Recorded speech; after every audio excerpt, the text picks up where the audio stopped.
Hey guys, on today's episode of Smash in the Flesh, I'm going to be conceptualizing disjoints. Now when I talk about disjoints, I'm talking about things like swords, hammers, just these weapons or attacks that they throw a hitbox without really extending your body much. So something like Roy's jab or forward smash is disjointed because he has so much range compared to where he can actually be hit.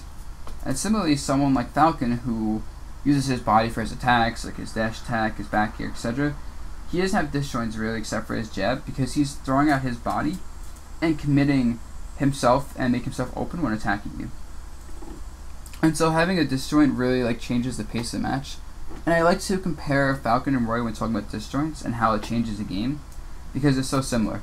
They're both characters with high speed, high power, good combos, bad recovery, poor landing options, and they kind of just feel similar.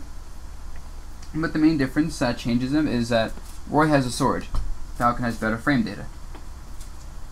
And so when I say Roy has a sword, what I mean is that he controls the pace of the match, he's the one who gets to make the first move, but he has some weaknesses to bounce it out. And so for example, how I mean by control pace of matches, you get to throw out the first move because your opponent without disjoints can't challenge you having a sword. If you and Falcon both throw a jab at the same time, the best case scenario is it clashes and you're both in neutral position. For Falcon anyway. For Roy, that's the worst case scenario. And the best case scenario is you just hit Falcon because he threw out his hitbox. He made himself vulnerable and threw out his body. Whereas you just throw a sword, you didn't make yourself vulnerable at all if you spaced right. And so that's why disjoint characters can be so powerful and so hard to fight. Because you can't challenge them directly. If you do, you're often just going to lose. And when fighting against disjoint characters, your goal is to make them miss their attacks or make them space poorly. And so Marth is the best example of playing a very spacing-based game, whereas if he hits you with his tippered attacks on shield or whatever, it's really hard to punish that.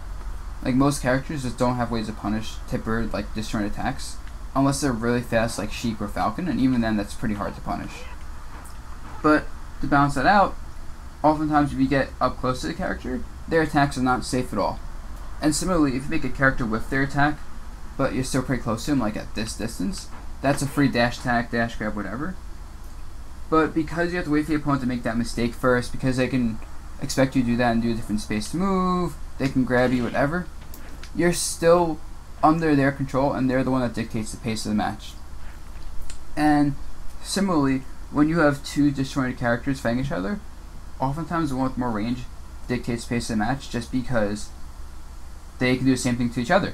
Marth, for example, versus Roy, Marth has more range, so Roy is the one that ironically has to wait to get in and try to punish Marth for whiffing attack, for spacing poorly, just because he has more range. And if they both attack at the same time, Roy's not really going to win those trades. He's just going to go even or lose with them almost every time. And so most disjoint characters have some sort of big weakness to balance them out. For example, Roy doesn't have the best close range game, Marth has a bit of trouble killing, etc., etc. And we don't have a character with those massive weaknesses to balance out disjoint. You have something like Sheik's forward air, which is just a really good move without any downsides to it, or Meta Knight's just Kit and Brawl, where he had a disjoint but none of the major weaknesses. Yeah, that's disjoints in a nutshell. That's kind of how I play with them. You control the space of the match. You want to make the first move, and you want to let your opponent get in or start dictating the pace of the match if you're playing with disjoints, because that's not where their strength lies. Their strength lies in making sure the opponent has to wait for you to do something and commit to it and make the first mistake. I hope you guys like this video. I know it's a bit different than my other ones because it's more conceptual and less, I guess you could say, tactical. I don't know how to describe it. Yeah, if you like this video, comment, subscribe, give me suggestions for more videos. I'm going to try to keep making these in the future like I've been doing consistently for the past couple weeks. And with that, I'll see you next time.